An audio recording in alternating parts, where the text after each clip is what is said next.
come to this happy place, welcome. Please stand clear of the doors. Por We favor, invite you, if manténganse you alejados dare, de las to This here's puertas. a tonight's wild edition of ride in the Twist woods. Where indiscriminately travel doorless chambers.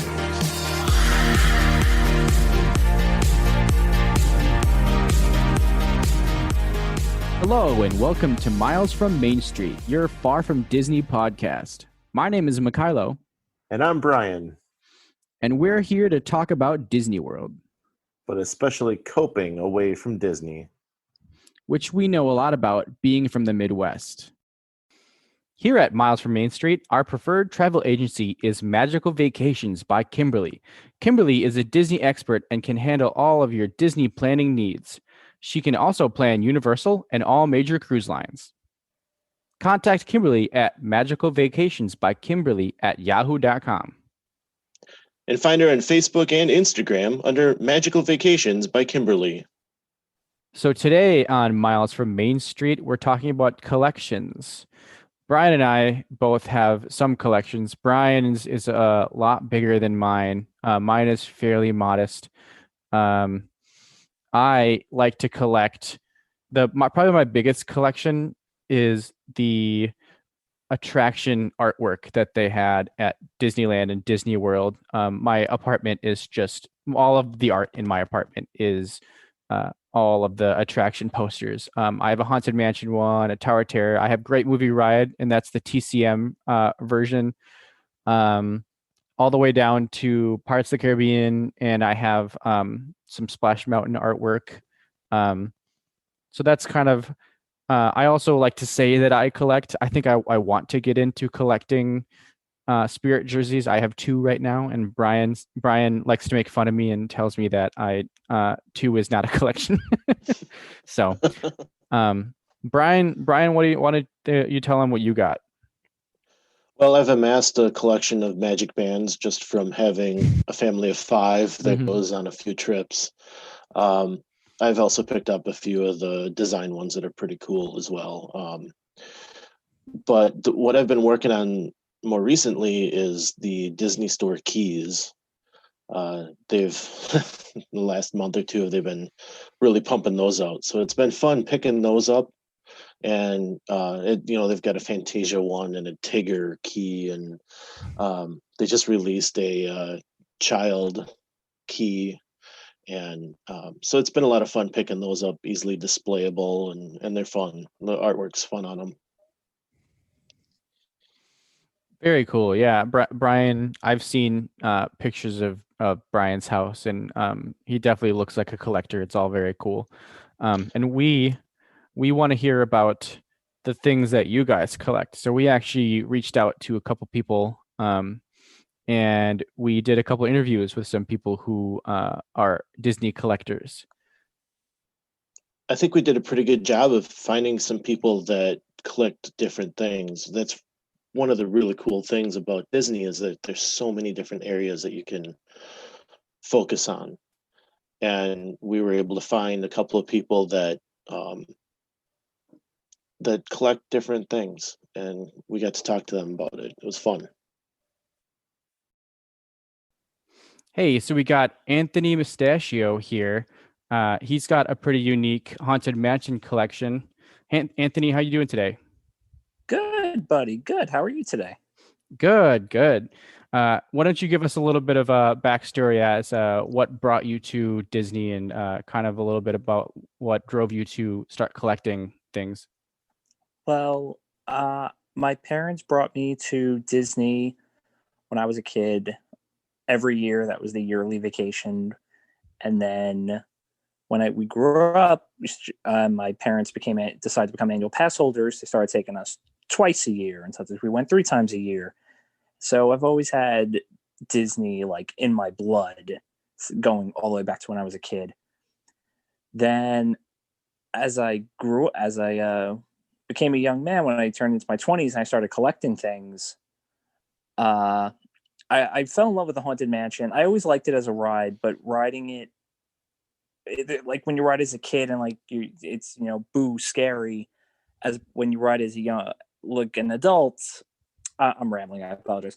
Riding as an adult, you learn to appreciate it more appreciate the history behind it, and the amount of effort is put into it, and the original characters, and all the lore behind the mansion and its multiple characters and stories. And one day I just started collecting, and it helped when they opened Memento Mori, and I could go in and start grabbing things and taking stuff home from every vacation. And people I know, because my parents started going to Florida, on their own when I grew up. So then they would bring me back Haunted Mansion stuff. And then my fiance would buy me Haunted Mansion collectibles, for Christmas and birthdays. So it just picked up and just won. That's pretty awesome. What do you think would be one of your favorite items from your collection? My favorite thing right now, just because I can't pick one, but this is my most recent addition to the collection. It's the Disney Village Haunted Mansion model that came out a couple years ago. And it was actually given to me. My mom's coworker found it in her basement, and she had bought it like 10, 15 years ago when it first came out and just forgot about it. And she knew my mom was into Disney, and she gave it to her. And then my mom called me up one day and said, "Hey, someone gave me this Haunted Mansion thing. It's all yours." And it lights up. You plug it in. It's similar to the model you can get like in the Art of Disney store, like the one that has the little mansion sitting on top with the hearse outside in the trees. But this is just the mansion just on the grounds, and it's a little bigger than that. And it has tombstones. It has one of the hitchhiking ghosts standing at the front door, and you plug it in. There's little jack-o'-lanterns. They light up. The mausoleum lights up. It's really cool. Nice. That yeah. sounds pretty awesome. Is that the favorite right now, just because it's the newest thing, and I didn't know it existed until about 2 weeks ago. Cool. So is that the Disney World Haunted Mansion model, or is it the Disneyland Haunted Mansion model? The Disney World version. So one thing that I've seen around, and I kind of wonder if you have it, are the Haunted Mansion plaques. Yeah, they're the plaques that are like right in front, right in the front of the queue of Haunted Mansion that just say Haunted Mansion. I see them. The sign out front. No, I don't have that. I almost bought it. Last time I was down there in Memento Mori, and I didn't bite the bullet. I was like, next time. So how extensive is your collection? I know Brian is more of a collector than I am. I like to say I'm a collector, but really it's just kind of spirit jerseys and magic bands and candles and stuff. That's really all I have. But Brian is much more of a collector than I am. But kind of what are the things that you have, and how big is your collection right now? I'll say that it's literally wall to wall, just because on the one half of my apartment, I have the 4 painted canvases of the 4 stretching room portraits on the wall. And then on the other side is like a large rack that has a bunch of collectibles. So literally wall to wall. I have the 4 stretching room portraits. On a bookcase, I have the Art of Disney version of the mansion with two jars, Ghost in a Jars, Constant Hatchaway and the Hatbox Ghost, alongside the picture I took in Memento Mori that they turned into like the ghost when you turn the picture. Then I have the Disney Villages version that I spoke about a little earlier. Then I have the busts of the extended family outside in the extended queue, like of the model of that. I have a couple shadow boxes, one of the hitchhiking ghosts, one of Madame Leota. I have the Hatbox Ghost Art of Disney model, and then on my Christmas tree, I have one of them they're green, the other one they're blue, and then I have one that's just them kind of toppling each other. They're all over the place. And then by my front door, I have a framed poster of the Liberty Square poster. They've been dying to meet you, with the three of them, with the three hitchhiking ghosts pointing out their thumbs right next to the door, pointing to the door. It felt like the best place to put it. Awesome. I actually they are the mansion is wall to wall in here. Cool. I actually have I have one of the ghosts in the jars. And I wanted to get the Hatbox Ghost because they went on sale I think it was like last month or 2 months ago. I don't know. The months are all molding together. But I wanted to get the Hatbox Ghost because that's like iconic in the beginning of Haunted Mansion. But I actually got the Sea Captain, which is actually really cool. And there's history behind that because when it was becoming a walkthrough attraction, that was the theme, was the haunted sea captain. So I think that's a pretty good, cool trade-off. Right on. I will say that all of the jars, they all, when you push down on top of them, they all make the same noises. Mm-hmm. Like, there's no difference between the two of them, which is a little disappointing, but it's no big deal. But what's fun about them, and I didn't know this at first, is when the surface that they're on, like if they're on a shelf or a table and like the table gets knocked or there's a slight bit of movement, the jar starts laughing. And I did not know that at first. And when I got my first jar and I turned it on, I was like, oh, this is so cool. And I'd put it down, I put it on my dresser, and then I'd be, taking clothes out and it would start laughing. And I was, the first time it happened, I freaked. I was like, where'd that come from? And then I realized it's from the jar, and just that any vibration near it, it starts cackling. And that's a fun thing to do with the people who don't know that. Yeah. That's funny. I think it's done that to me before, but I didn't even realize it. Any vibration, you don't even need to touch it. Like if you knock near it, it'll start doing it. Very cool. This is so funny. Shut up. This is so funny.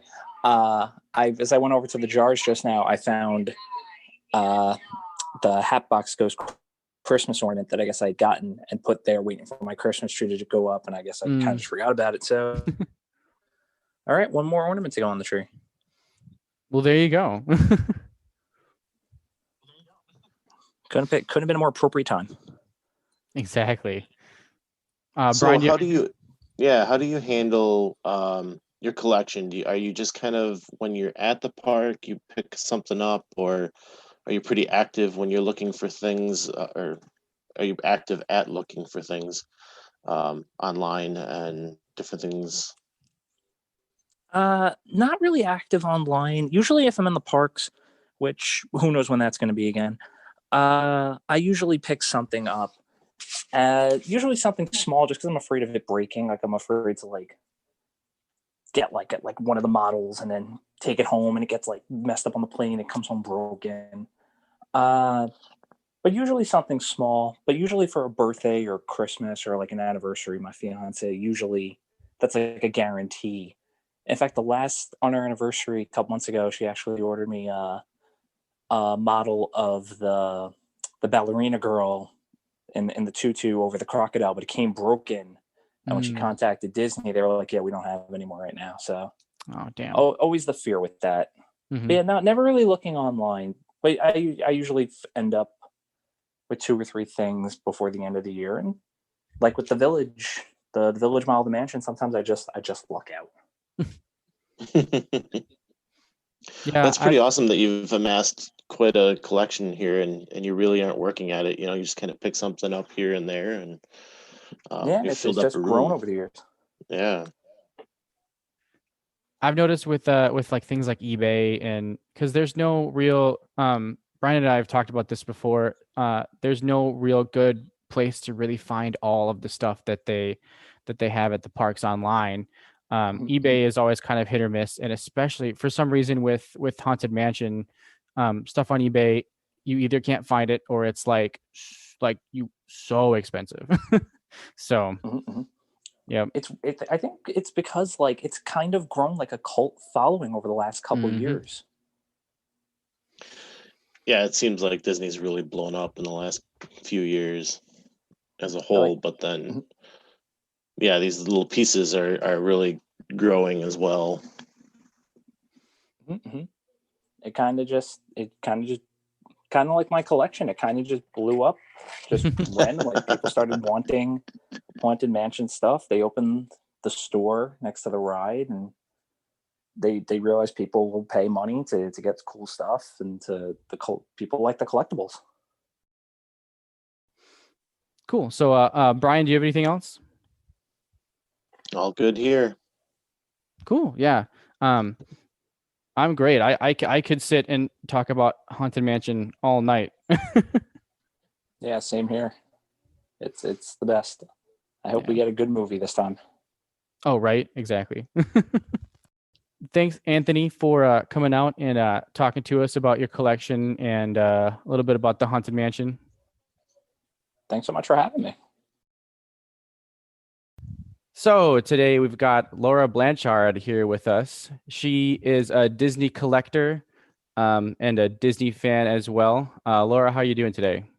Yeah, very good, thanks. How are you? Good.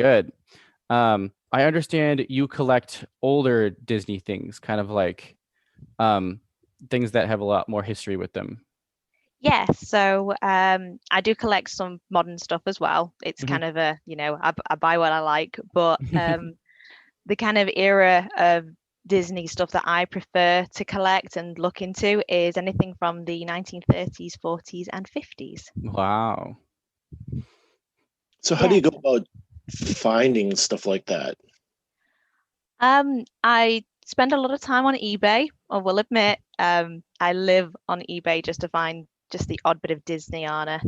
The other thing that I used to do before the whole lockdown situation was I used to go to quite a lot of antique places.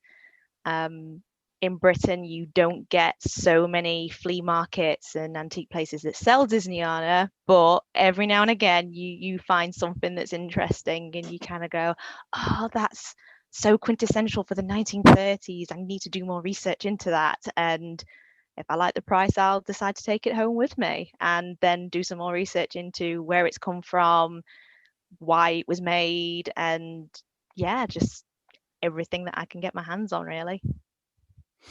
That's awesome. For some reason, I would think that it would be a little bit more difficult out in Britain to kind of find this Disney stuff. Is it? I'm not sure if you would know if it would be more prevalent in the U.S. than in Britain, but is it harder to find stuff, or do you feel like it's still around and it's still available? It's definitely harder to find stuff here than I would say in America.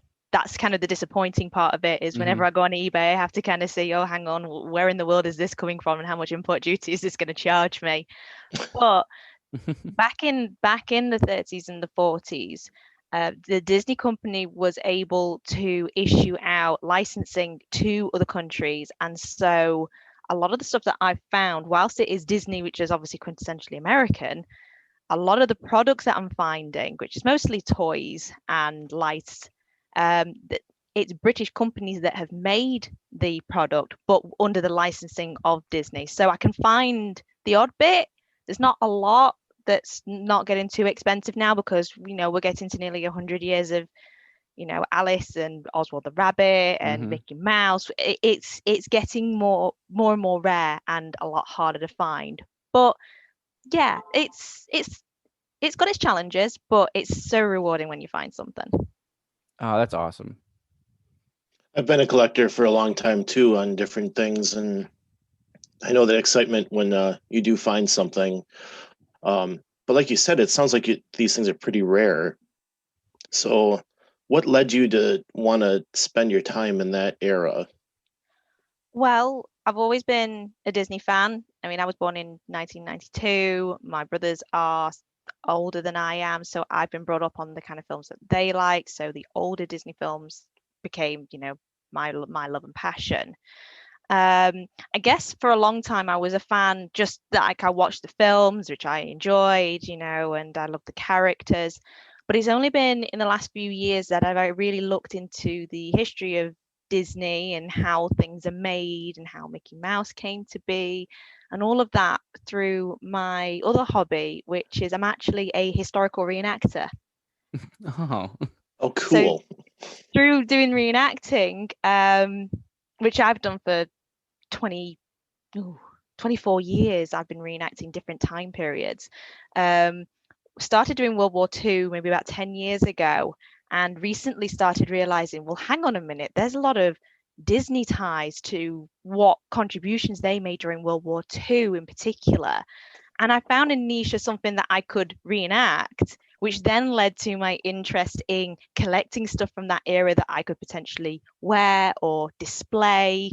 And from there, I just opened my eyes to all this other wonderful, cute, amazing old things that I just need to have them in my collection, and I just need to have that little piece of history.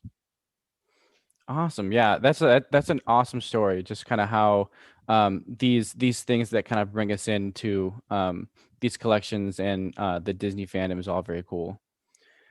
Do you have a I guess I have two questions. One is, do you have like a favorite type of thing to collect, and do you have a like favorite item that you've collected? I wouldn't say I have anything specific that I collect, not like a certain item. I will admit, I say that, but I've just bought my second tin plate little child 1930s sand bucket. I have bought a second one, but I paid about $60 in your money for my first one, which also I also found a watering can that went with it, and I paid the same again for that. And only last week I found a different styled tin plate bucket that was only about $15. So I had to have it. It was just too good. And looking on eBay, people are selling them for $120 plus. So sometimes it's a lucky find, and I go, oh, that's just so cheap, I have to have it, you know. So there isn't really anything in particular. I'm kind of a bit picky, I guess. I kind of go, I like it, I want it, I'll buy it if it's the right price. But my favorite item, it was actually a gift, which really kind of started me off on collecting Disneyana and really going into that. Somebody gifted me a 1930s Mickey Mouse hand-dial watch, and I love it to bits. I've always wanted one, you know, previously, but never really looked into it. And again, right price, right time, managed to get one. It doesn't work, unfortunately. I have tried to get it repaired, but nobody dares touch it. It's an Ingersoll watch. And yeah, a lot of watch places I've been to just kind of go, no, we wouldn't touch that, just because we could potentially do more damage to it. But I don't really care. I love looking at it. I daren't wear it because I'm terrified of losing it, but I love putting it in a nice box and just going, I own this, and this is from the 30s, and it's just gorgeous. I love it to bits. Oh yeah, and those were super popular back in the day. And actually, I have an Apple Watch. I'm not wearing it right now, but I have an Apple Watch that actually has the Mickey face on it too. Oh, so wonderful! That's kind of my way of having one. You did mention that you do a lot of research around it. Is that part of what may have brought you into wanting to collect that era, like that time period? I think what kind of really started it off was doing research around the World War II element. I do World War II reenacting, and a lot of what I do, I kind of tag along with friends and, you know, and loved ones that are also involved.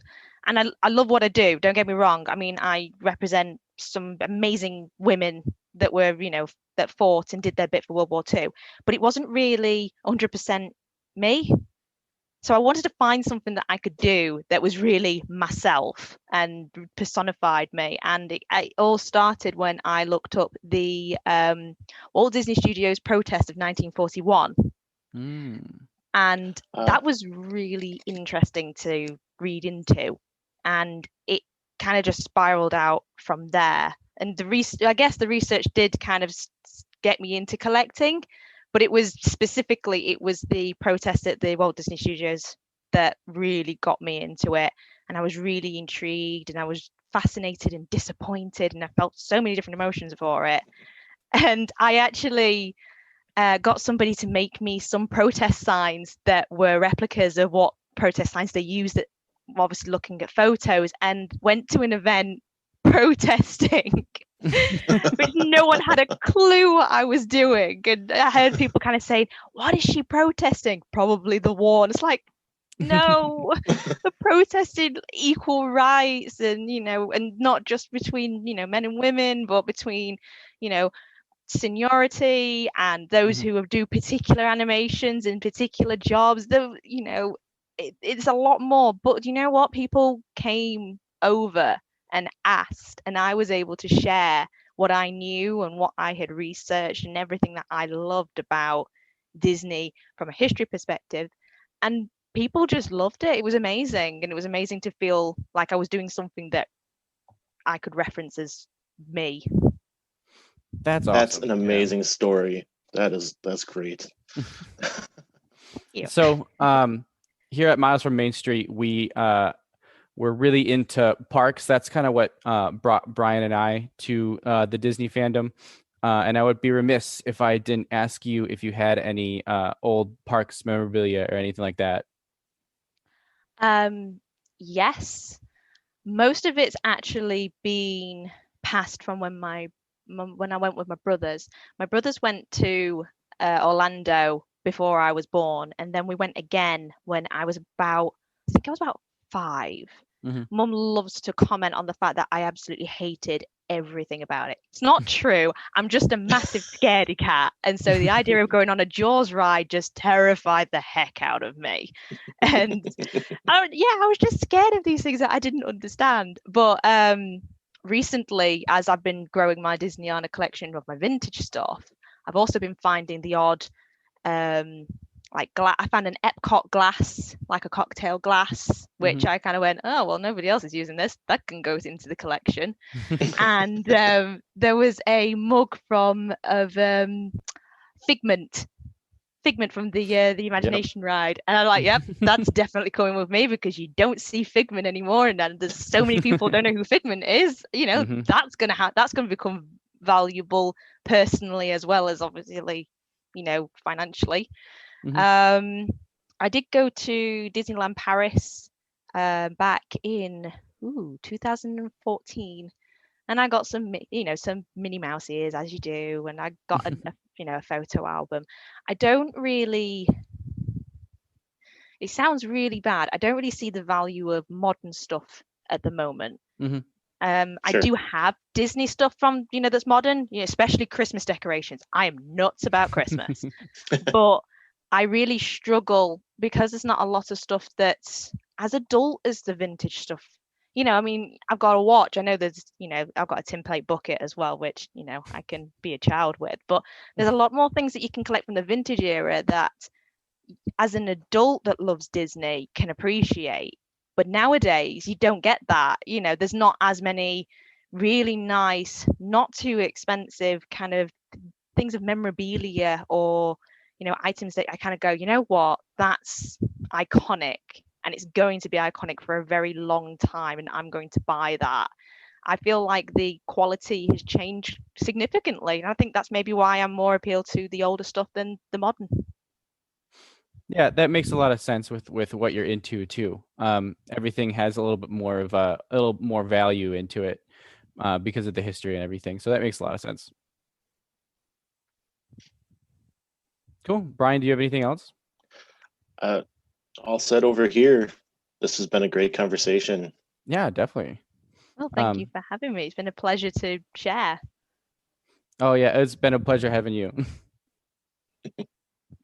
Yeah, thank you so much. This has been, like I said, this has been a great conversation, and now it gives me a little more to go look up. As we've talked about on the podcast, I'm very much into the history of Disney, but I haven't delved into the Disneyana stuff yet, and frankly, it kind of scared me. So Why did it scare you? Well, maybe because I'm cheap and I don't like to put a lot of money into my collection. So So am I. I'm exactly the same. I just yesterday, I got offered on eBay a set of gramophone records, which proper 78 records back from the 40s of Dumbo, Bambi, Snow White, and Pinocchio. Oof. There was 8 of them, and the dealer offered me a really good deal of about, try to think of the equivalent, about $60 for all 8 of them.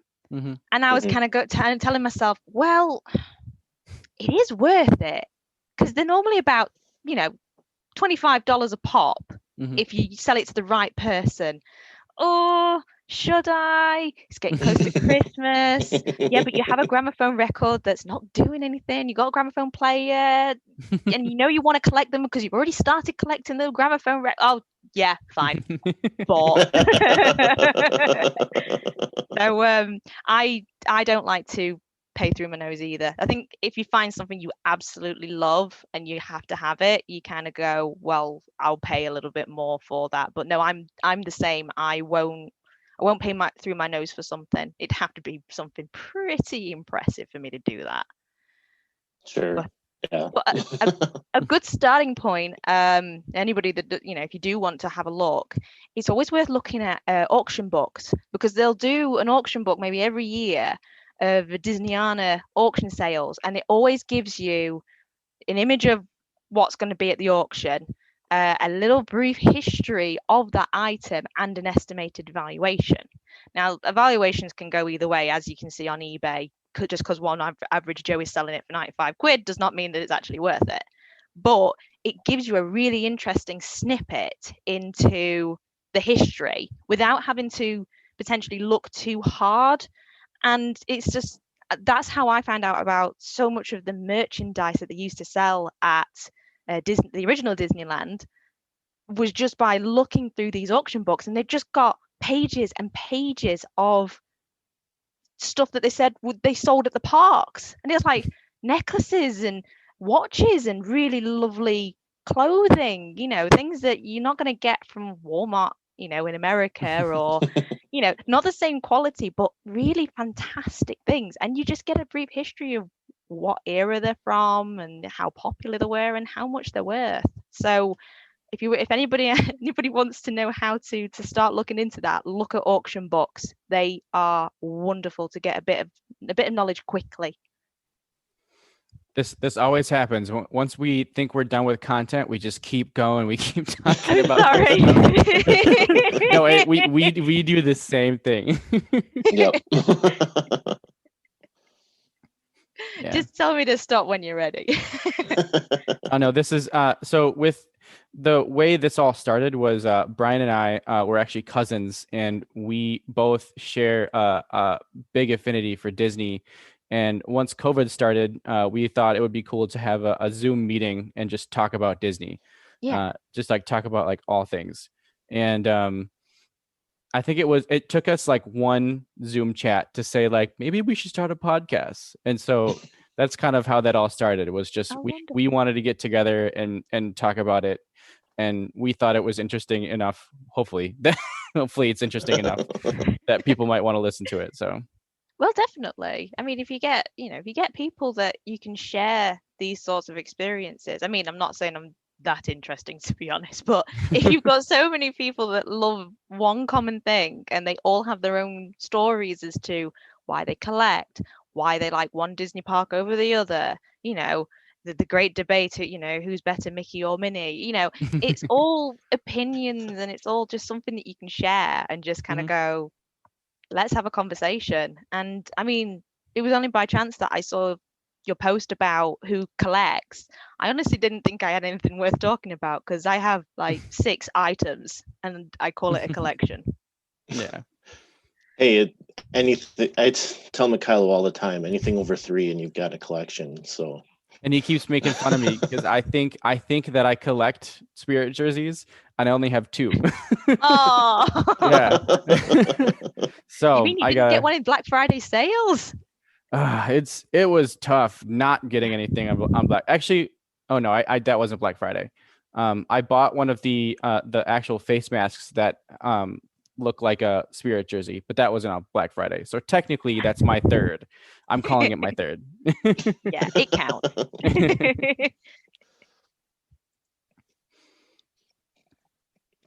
Cool. Well, I think that finally wraps it up. Again, thanks for coming out. Thanks for talking to us about your collection and your Disney affinity. You're welcome. Thanks for having me. Yeah, again, this has been a great conversation. So thanks so much. Yeah. Anytime. You think of another topic, I will probably comment. Awesome. What a couple of great stories those were. Hey, Mikhailo. What a great start we had with Anthony. Really has a great Haunted Mansion collection. It was fun hearing about some of the items that he's gotten and how he does it. Like, he doesn't actively go out. He's just got people that are looking out for him, and he's growing this collection through gifts.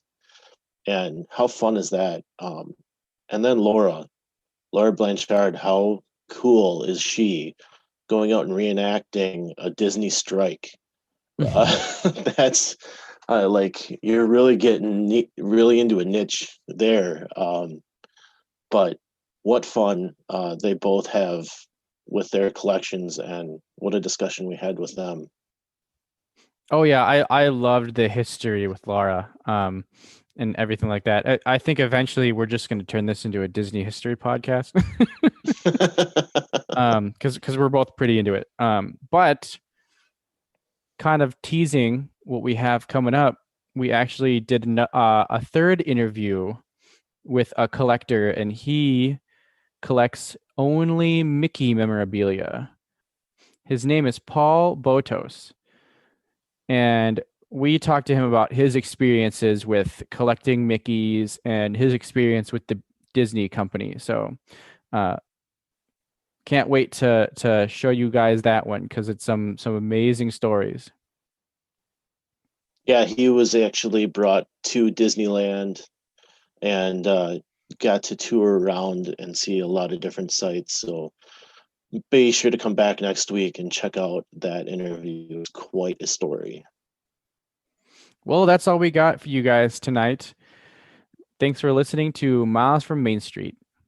Thanks for tuning in. If you enjoyed the show, please rate us on iTunes and subscribe.